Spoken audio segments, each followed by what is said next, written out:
우리 한국의 젊은이들이 살아가는 이야기들을 분석해 놓은 그런 최근 신문을 보니까요. 우리 한국에 있는 우리 20대 이 젊은이들이 집은 없어도 외제차는 사고 타고 다녀야 하고, 그리고 명품 아니면 이제 입지를 않고 쓰지를 않는, 그래서 명품을 사서 모으는데 한 사람당 한 1억 정도 보통 쓴다고 그러더라고요. 그런데 문제는 그렇게 돈이 수입이 충분하지 못하기 때문에 그냥 소원대로 기분대로 그렇게 사긴 샀는데, 이 차량 같은 경우에 외제차를 감당을 못 해가지고 조금이면 다 중고차 그 시장에다 내놔가지고 그 젊은이들이 내놓은 중고 시장에 그 차들이 외제차들이 많이 나온다고 그렇게 분석해 놓은 것을 보았습니다. 배우도 아닌데 배우보다 더 배우처럼 보이게 하고 싶고 그렇게 살고 싶어 하는 그 젊은이들의 그런 허황된 마음들을 보여주는 이야기라 보겠습니다.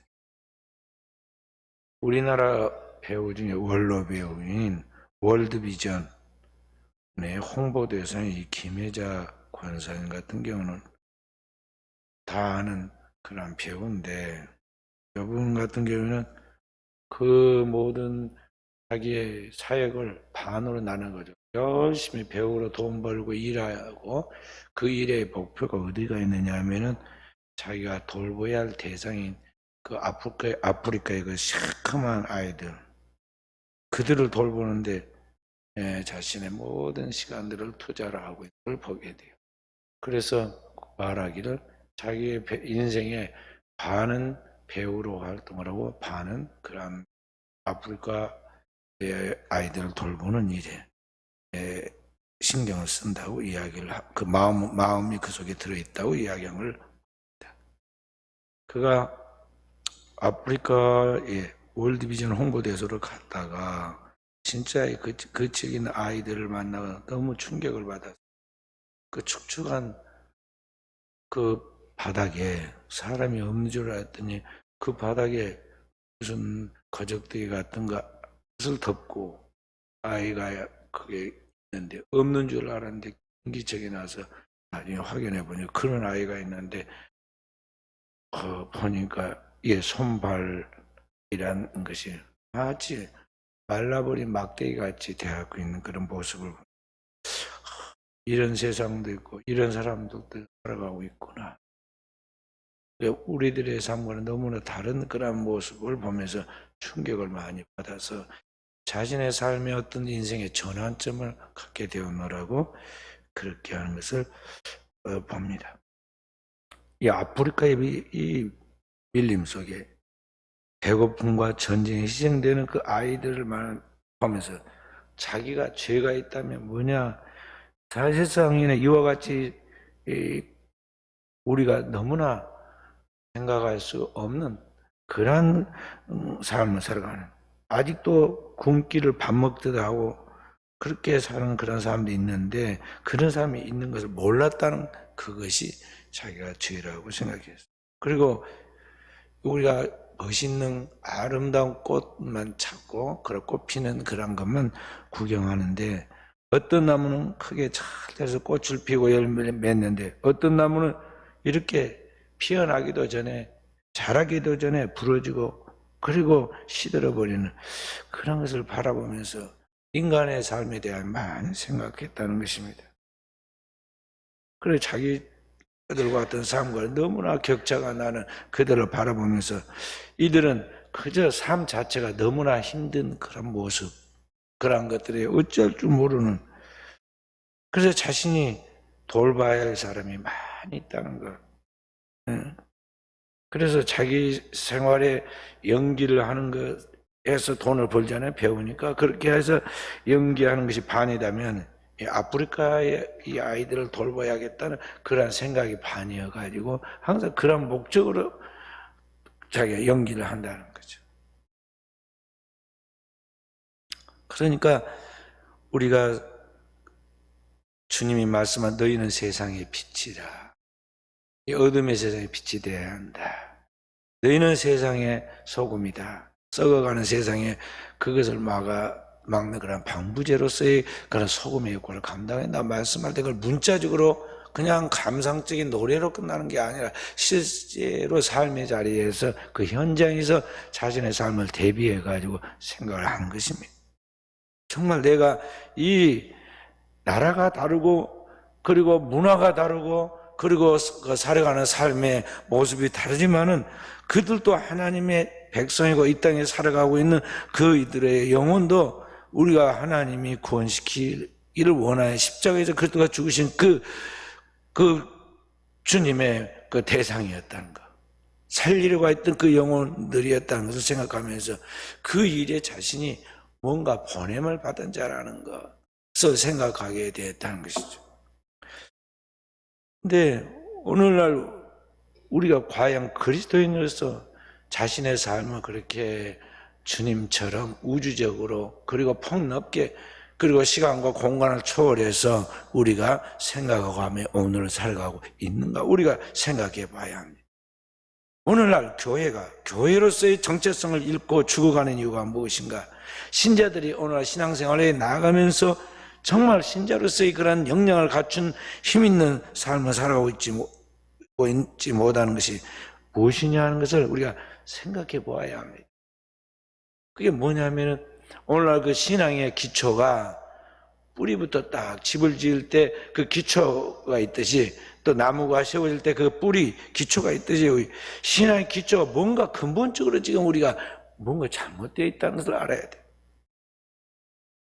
오늘 신앙은 오늘 하나님을 믿는 신앙은 오늘 우리가 그 신앙생활을 하고 있는 성도들의 공동체가 교회인데 이 하나님께서 오늘 죄로 말미암아 죽어가는 그 영혼들인 우리를 살리려고 하나님의 생명인 그의 아들 독생자 예수 그리스도를 보내었고 그 예수 그리스도가 우리의 죄를 짊어지고 십자가에서 죽으신 그 피의 공로를 통해서 우리가 거듭나게 되었고 그 거듭난 하나님의 백성이 새로운 목표 영원한 하나님의 나라와 하나님의 거룩한 백성으로서의 삶을 살아가는 것인데 그런데 오늘날 그리스도인이 그런 바른 신앙의 목표를 가지고 오늘을 살아가는 것이 아니라 그 신앙의 기초가 자기가 되어갖고 있다는 거죠.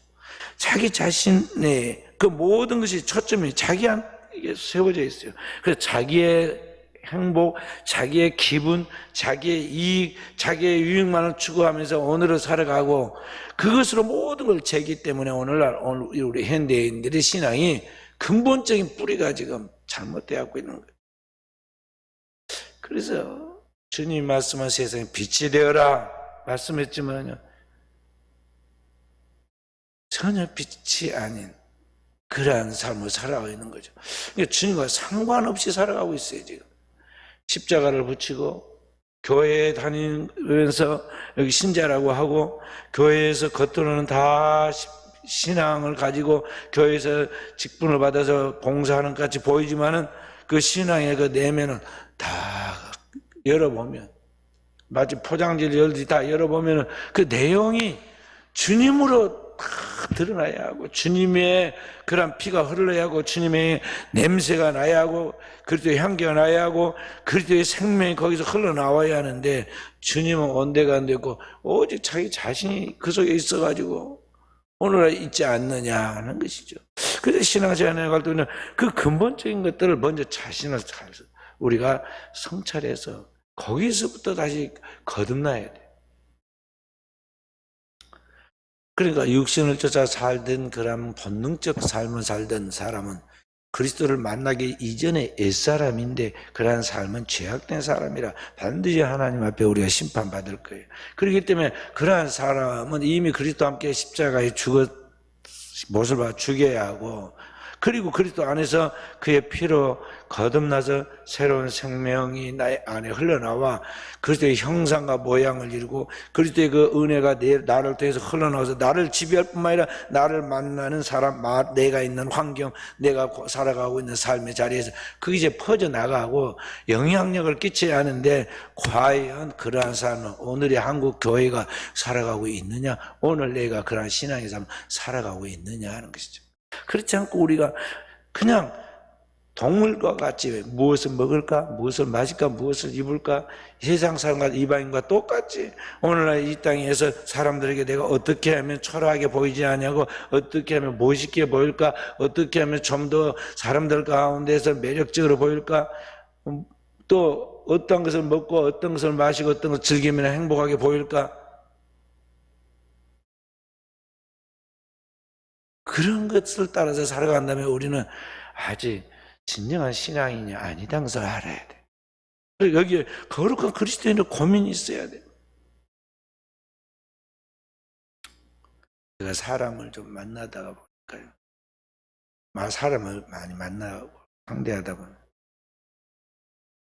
밥 먹는 것도 우리가 참, 우리 한국 사람들은 참 잘 먹잖아요. 잘 먹. 그래 늘 어디가 맛있는가, 사람들이 잘도 찾아가지고 맛있는 집에는 아주 일찍부터 와가지고 늦게까지 손님이 있고, 없는 집에는요 손님이 들어가더라 하나 가지고 참 장사가 안 돼서 가게 문을 어느 날 보면 닫고 다시 또 새로운 사람이 들어오고 그런 걸 보게 되죠. 근데 그러고 나서 밥을 먹고 그 다음에 사람들이 어디를 가느냐 하면 저 찻집을 갑니다. 찻집을 가서. 근데 지금 우리 한국의 찻집에 차들이, 우리 순천 같은 경우에는 치아가 5,000원이고 비싼 데는 7,000원 막 그러더라고요.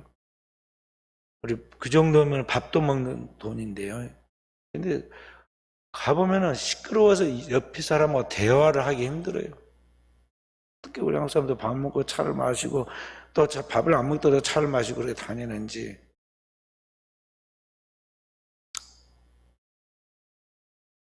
참 여유가 그렇게 많이 있구나.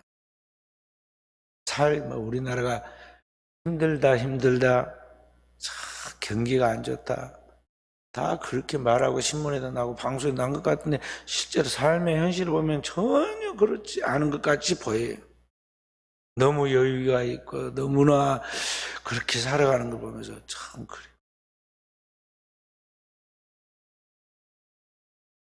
사실 우리나라 사람들을 너무 고급스럽죠. 너무 고급스러워. 그러니까 그런 것을 보고 들으면서 이제 인생을 막 출발하는 젊은이들은 다른 사람들한테 초라하게 기죽지 않게 보이고 싶어가지고 그렇게 먹고 마시고 꾸미고 그렇게 다니죠. 그런데 그 많은 돈이 안 생기니까, 그 많은 돈이 젊은이들 아직 준비가 안 됐으니까 그 다음에 자꾸 그런 돈을 확보하기 위해서 무모한 도전들을 하다 보니까 자기가 잘 알지는 못하고 지식도 없는 일에 자꾸 빠져들어가요. 그래서 이상한 것에 투자하고 그런 사업에 알지도 못하면서 그런 데 들어가가지고 완전히 이상한 일을 하고 있고 그런단 말이에요. 그래서 오늘날 우리가 신앙생활에 나가면서 이런 사람들의 삶의 의미, 신앙의 의미, 이 의미를 보여줘야 하고 그들에게 분명한 메시지를 짧은 시간에 탁탁탁탁 전해줄 수 있어야 하거든요. 그런 것을 보여줘야 돼요. 장로님은 좋은 사람 같이 거기 있어 이쪽으로 와요.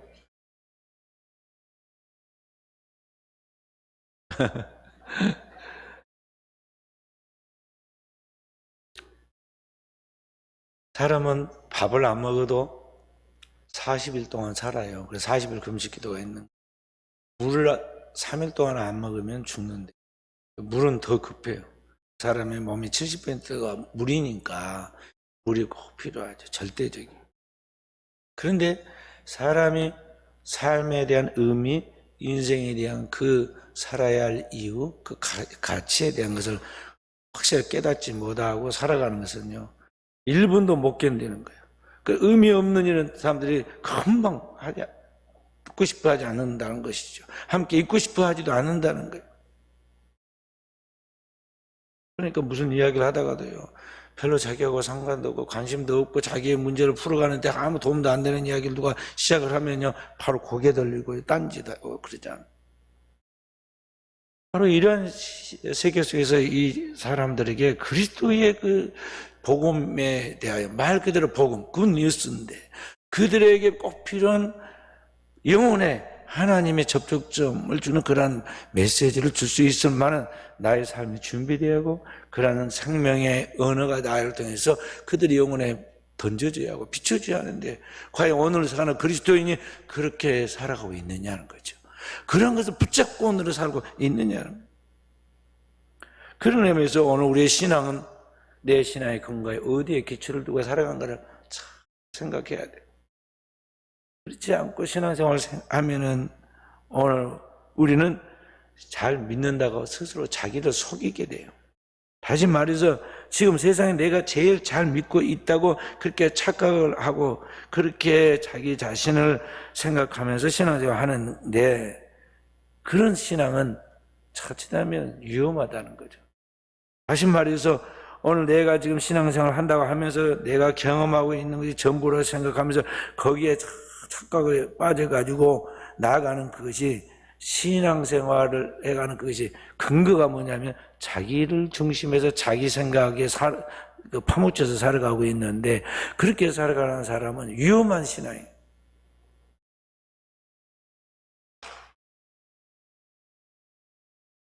내 안에 하나님의 성령께서 확실하게 빛을 비치듯이 조명하여 내가 그동안에 하나님 앞에서 무엇을 믿어야 하고 어떻게 살아야 하는 걸 확실하게 깨닫고, 하나님께서 나를 선택하여 구원해 주신 그 목적을 분명하게 발견해서 신앙생활을 하여 나아가되, 내가 아니라 나를 위하여 이 땅에 오시고 내 죄를 짊어지셔서 영원한 속죄를 이루신 그리스도를 믿는 그 믿음의 기초 위에서, 그분이 나를 위하여 사신 것이 내가 이제 그분을 위하여 그분과 함께 보조를 마치고 그분이 살아가는 삶과 함께 나의 삶의 목표를 정하면서 그렇게 나아가는 신앙, 이게 이제 그리스도인의 바른 신앙인데, 그 그리스도의 그 십자가 위에 자신의 신앙을 딱 기초로 세우고 오늘을 살아가야 하는데, 과연 그렇게 살아가고 있느냐는 거죠. 그렇게 살지 않고 내가 중심이 돼가지고 살아가면 어떤 현상이 생기냐면요, 오늘 기분이 상당히 좋았어요. 근데 교회 와서 기분이 팍 상했어. 왜 그러냐면 저 집사님이 나를 보고 말이지, 웃지도 않아. 또 내가 지금 뭐 이렇게 저렇게 했는데 반응도 안 할 뿐만 아니라 나를 무시하는 것 태도로 보여. 그러니까 갑자기 좋았던 기분이 탁 나빠졌어. 그걸로 끝나지 않아요. 저런 사람하고 내가 같이 교제를 해야 할까, 사귀어야 할까, 같은 교회를 다녀야 할까. 이제 문제가 점점 이제 그 갈등과 미움이 증폭돼 가지고 이게 이제 커져. 그래가지고 나중에 이게 이제 문제가 생겨요. 소들에가 나. 그리고 실제로 이제 나중에는 그런 것 때문에 교회를 다니냐 마느냐는 걸 결정을 하는 그런 일들이 생긴다니까. 그게 뭐냐면 신앙의 기초가 주님이 돼야 하고 그 말씀이 돼야 하고 주님의 십자가 위에 나를 건설해야 하는데, 자기가 기초가 돼가지고 자기 생각, 자기 감정, 자기 판단, 자기 모든 것이 자기야. 그러다 보니까 이 자기 자신 위에 자기의 신앙과 인생을 세웠기 때문에 이것이 언제든지 이렇게 작은 사소한 것으로 비틀어질 수 있다는 거죠. 그것이 모래 위에 지은 집이 바람이 불고 비가 오고 창수가 나면 무너지고 그 무너짐이 심하다는 말씀처럼 그렇게 되는 거예요. 우리의 신앙이 어디에 기초가 있는가를 늘 우리는 하나님의 말씀을 들으면서 예배를 드리면서 그리고 새벽마다 깨어서 기도하면서 우리는 그걸 검토하는 거예요. 나는 무엇을 위하여 사는가? 내 살아온 삶을 검토해 보면서 내가 지금 무엇을 추구해 나가고 있는가? 나를 지금 지배하고 있는 것은 무엇인가? 그 생각해서 이런 것들이 흐트러져 있는 것을 바로잡고 잘못된 것을 교체하고, 그렇게 하면서 내 신앙을 하나님의 말씀의 반석 위에 기초를 세워야 한다는 것입니다. 2000년 전에 믿음의 조상 아브라함의 혈통을 자랑하는 이스라엘 백성들이 서로 계파를 형성하고 제사장, 바리새인, 서기관, 율법사들 내노란 한가닥한 사람들인데 그들이 끼리끼리 모여가지고 자기보다 더 잘 믿는 사람 없다고 서로 자랑했어요. 어떻게 그 자랑이 심하더니 나중에 사도 바울도 그런 이야기 심지어 하잖아요. 나도 어리석게나마 자랑을 한번 해볼까 그러면서 말이죠. 막 하면서 내가 12지파 중에 베냐민 지파다, 왕족이다 그 말이에요. 또 그 나라에서는 우리나라로만 장로교 교인이다, 바리새인이고 뭐 쭉쭉쭉쭉 자랑을 해요. 그러나 그게 무슨 의미가 있느냐? 내게 유익한 이 모든 걸 다 하나님 앞에서 분토와 같이 배설물과 같이 버린다. 왜냐?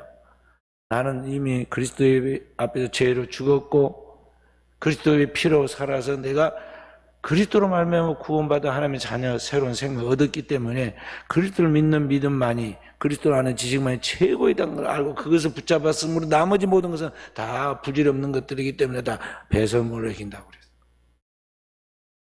그런데 그 시대에 이 종교인들이 다 자기가 가지고 있는 것을 가지고 그걸 붙잡고 서로 티격태격 하다가 진짜 생명의 참 빛인 주님이 와서 어둠에 빛을 비춰주니까 주님이 빛이라는 걸 모르고 빛이신 주님께 나와서 그들이 어둠을 다 벗겨버리고 빛 가운데 나와야 하는데 참 빛인 그리스도 앞에 자기들의 수치와 부끄러움과 벌거벗음이 드러나니까 다 뭘 했냐면 빛을 꺼버리려고 예수를 죽이려고 했단 말이죠.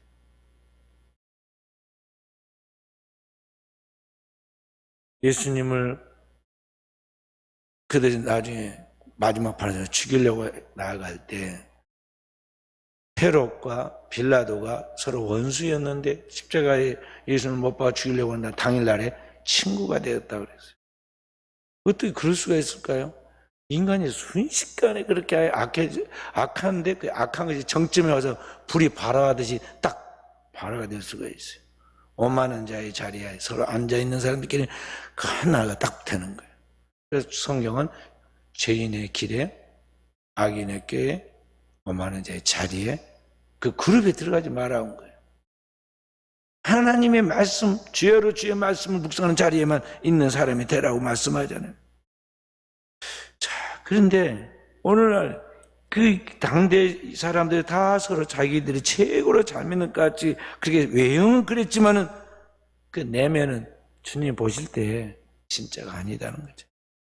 완전히 부패한 회칠한 무덤과 같아서 겉과 속이 다르고 지금 지옥의 아랫목을 차지한 사람들이고 자기만 들어간 것이 아니라 또 다른 사람들까지 다 끌고 갈 사람들이고 주님이 그렇게 오늘 말씀하면서 마지막 결론이 뭐였느냐? 내 양이 아니다 그랬어요. 다 그들이 예수님을 하나님을 믿는 것 같이 수백 년 수천 년 하나님을 믿는 것 같이 주여 했는데 막상 진리신 주님 앞에 서서 주님이 부르니까 음성을 듣지를 않아요. 그리고 심지어는 주님이 빛을 비치는 그 빛을 꺼버리려고 해요. 그래서 주님을 죽이려고 모의하지 않아요. 그리고 실제로 죽입니다. 그러니까 주님께서 근본적으로 너희는 내 양이 아니다. 내 양이. 내 양은 내 음성을 듣고 나도 그 내 양을 알고 그리고 나를 따르는데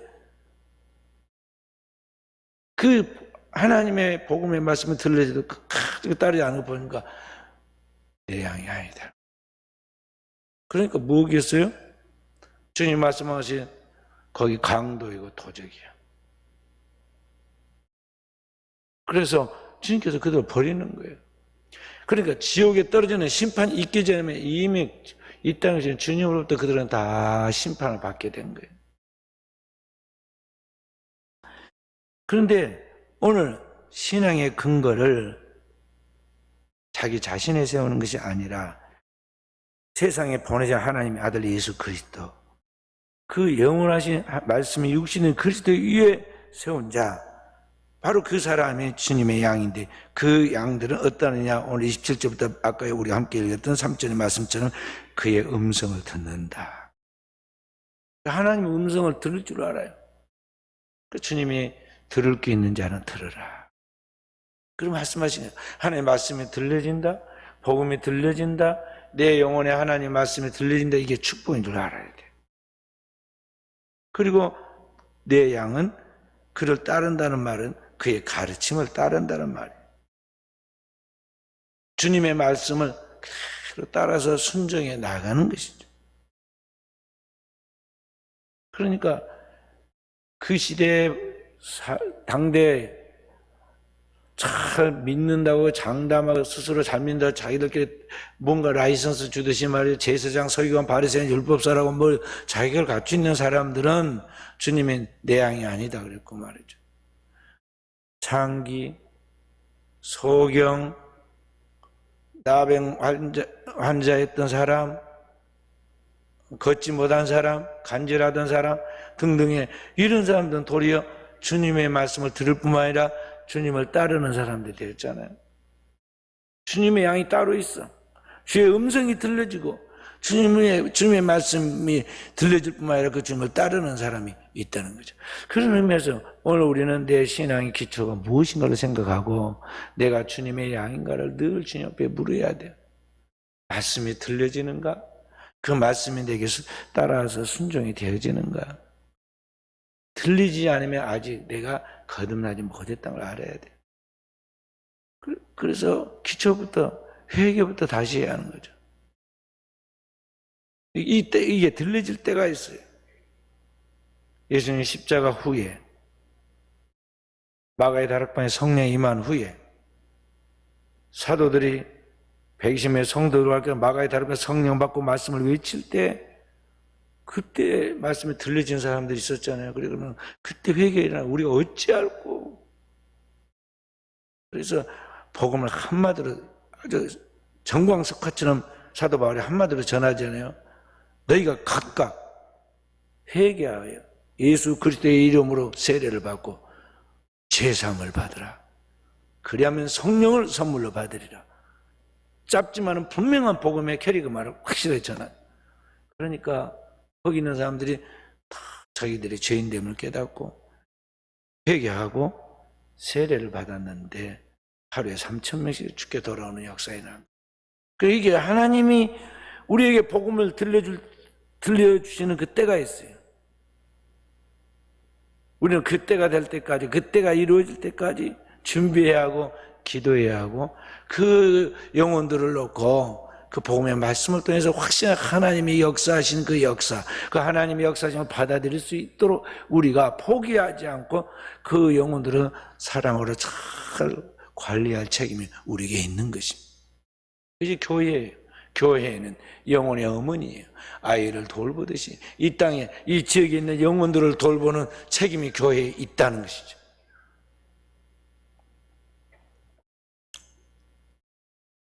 오늘 낮에 목사님 두 분 식사하고 하려고 여기 저희 교회에서 만났는데 문 앞에 서 있으니까 두 분이 딱 여자분들이 지나가는데 한 분이 저를 보고는 인사를 해요. 20년 다 돼간 교인. 내가 못 알아볼까 싶어가지고 나도 알아보겠네. 목사님 저 모르겠어요. 그러면서 이야기를 해요. 왜 내가 모르겠느냐. 그 감동에 있었던 누가 아니냐. 깜짝 놀래요.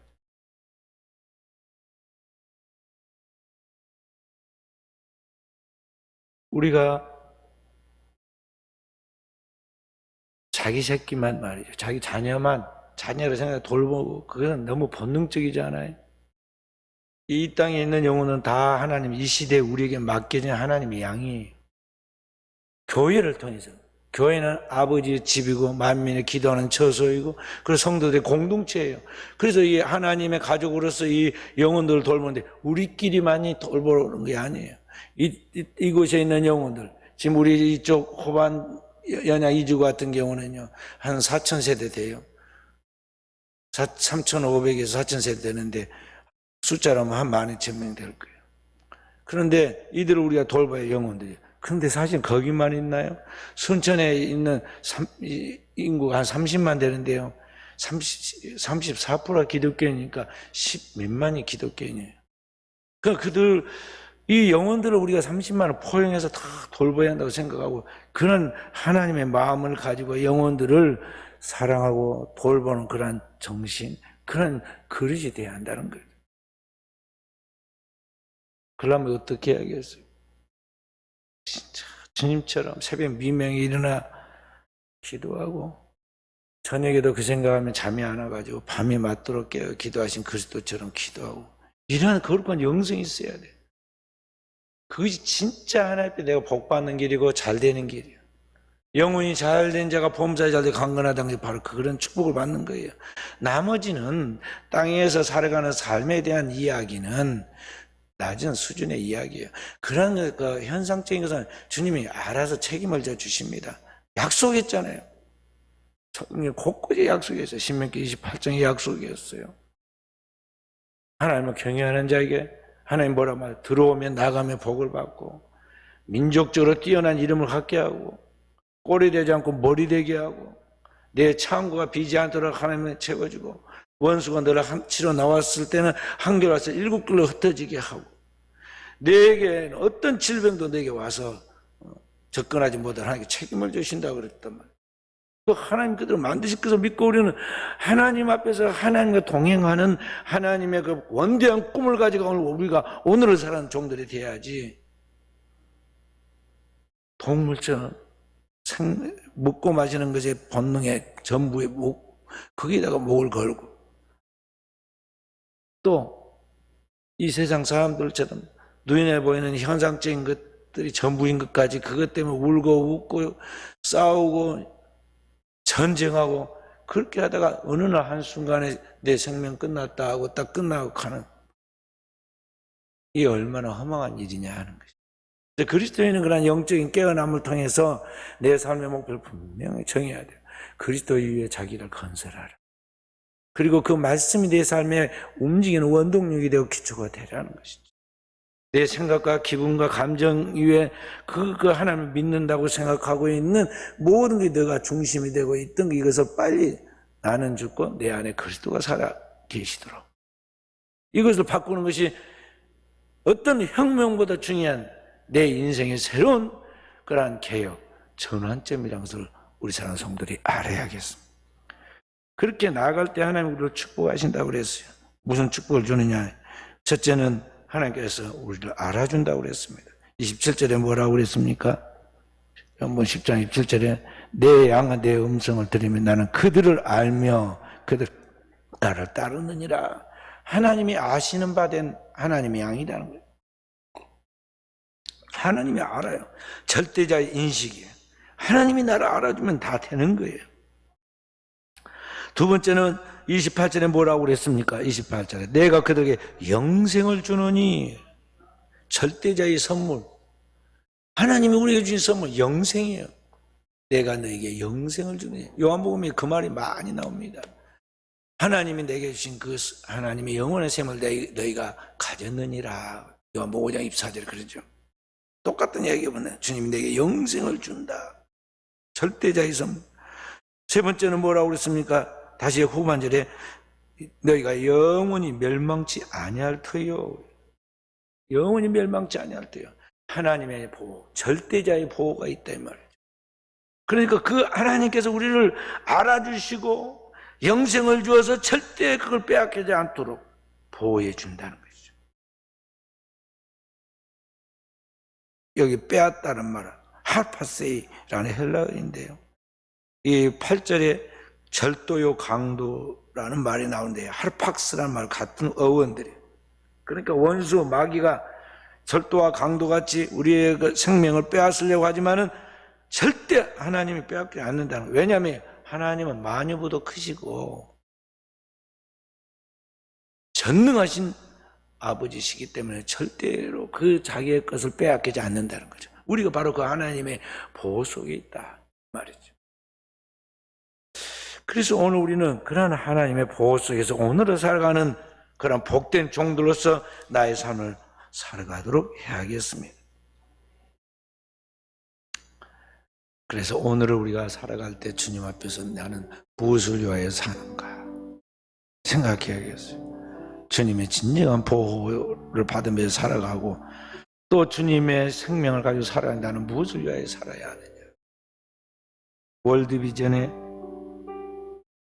김은석 의사가 있는데요.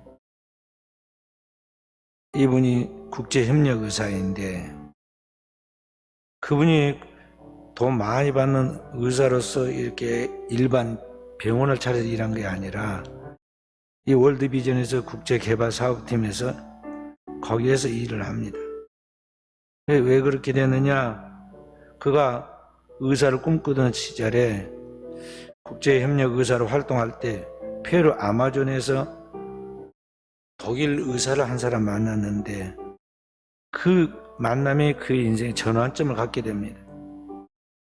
그 젊은 사람이 그분을 보면서 그렇게 많이 배우고 대단한 독일에서 그 유명한 의사인 이분이 왜 이 아마존에 와가지고 이렇게 초라한 생활을 하는가.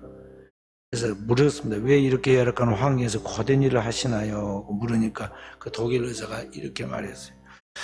우리가 인생을 몇 번이나 살 수 있을까요? 한 번밖에 못 사는 삶이잖아요. 내가 가진 능력을 가장 필요한 것에 사용하며 살고 싶어요. 그래서 자신이 너무나 정말 수준이 낮은 초라한 모습을 보이고 말았어요. 그래서 그분이 그때부터 이제 자신도 그러한 의미 있는 삶을 살려고 가장 필요한 곳에 자기가 가지고 있는 것을 가지고 살려고 그 월드비전에서 일했어요. 그래서 2017년부터 월드비전에 열대 감염병 사업 책임자로 활동하였는데 그래서 열대 감염병 박사라는 별명을 받게 됐어요. 그렇게 달려서 여기까지 오니까 이제 우리나라에서도 상을 줬어요. 작년 11월 달에 제17회 해외 봉사상 대통령상을 주었어요. 그러니까 그렇게 정말 깨어있는 크리스찬들이 많이 있습니다. 살아가면서 삶을 한 번밖에 없는 삶을 어떻게 살 것인가에 대하여 가치 있는 삶을 살으려고 그런 깨어있는 사람도 있는데 오늘 우리가 너무나 비상적인 세속적인 너무나 인본주의적인 삶에 거기에 젖어서 그렇게 살고 있지 않는가. 우리는 늘 우리 자신을 근신해야 하고 하나님 앞에서 각성을 해야 돼요. 왜냐하면 자꾸만 놔두면 우리의 몸은 좀 더 자자 졸자 손을 뭐 좀 더 눕자 그렇게 말한 것 같이 게을러져요. 나태해지고 세속화되고 나도 모르게 그렇게 잘 믿는 것을 착각하면서 자기가 잘못된 신앙으로 나아간다는 거예요. 새벽마다 요사이 제가 사사기를 강의하는데 이스라엘 백성들의 모습이 오늘의 나의 모습이구나. 조금만 살만하고 여유가 생기면 이스라엘 백성들이 금방 세상으로 빠져가지고 세상 사람들과 똑같이 그렇게 살면서 죄짓고 그러다 하나님이 매를 들어가지고 이방의 몽둥이와 막대기로 내려치면요 애기처럼 막 부르짖고 살려달라고 하나님 앞에 고함을 지릅니다. 성경에 무슨 말씀이 나오냐 하나님이 근심하셨더라 그런 말이에요. 이번에 아주 근성을 고쳐야겠다 하는 게 매를 들었는데 어떻게 이스라엘 백성들이 막 살려달라고 당신의 뜻대로 하시겠지만은 그렇게 해도 좋지만은 제발 이번만큼은 살려달라고 막 이렇게 말이 앞뒤가 안 맞는 이야기를 해요. 근데 하나님이 근심을 해요. 그러니까 아이 근성을 버릇을 고치기 위해서 아빠가 매를 진짜 들기는 들었는데 아이고 어떻게 울면서 눈에서 눈물이 방울방울 맺히면서 막 애절하게 그러니까 그 매를 들었다가 고민이 되는 거 똑같은 이야기예요. 그런 이야기를 보는데요. 그 이스라엘 백성들의 이야기에는 지금부터 3,400년 전의 이야기고 오늘 이 시대 우리는 어떠냐? 우리는 다를까요? 우리는 마찬가지예요. 조금만 살만해지면 여유가 생기면 조금만 이제 우리가 건강해 있으면 우리는 자꾸 나도 모르게 눈이 세상으로 돌아가고 세상적인 가치관이 나의 속에 스며들어와서 나의 삶을 흐트러 놓는다. 그래서 오늘 우리는 교회가 필요한 거죠. 그리고 복음을 드려야 할 이유가 여기에 있고 예배를 통해서 우리가 다시 한번 우리의 신앙이 리뉴얼되어서 제 갱신에 나가는 겁니다. 또 저와 우리 사는 성도들이 이 시대 속에서 세속에 물들지 않고 하나님의 선하시고 기뻐하시고 언제든 무엇인가를 분별하면서 주님이 걸어간 그 길을 똑바로 보고 따라감으로 주님이 우리와 함께 하시는 성령으로 동행하시는 우리를 통해서 하나님의 영광을 이 땅에 나타내시는 그런 축복된 역사 있기를 주의 이름으로 축원드립니다.